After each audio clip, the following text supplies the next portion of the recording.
سألوني من تهنئ في العشر العظيمة، قلت: الذي أخلاقه كريمة ومجالسته غنيمة ونيته سليمة كالمسك، كلما مر عليه الزمان زادت قيمته، وإنكم أكثر من ذلك.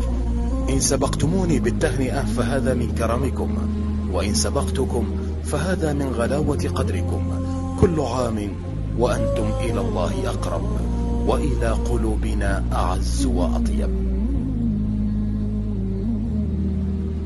لبيك اللهم لبيك، لبيك لا شريك لك لبيك، إن الحمد والنعمة لك والملك لا شريك لك. لبيك اللهم لبيك، لبيك لا شريك لك لبيك، إن الحمد والنعمة لك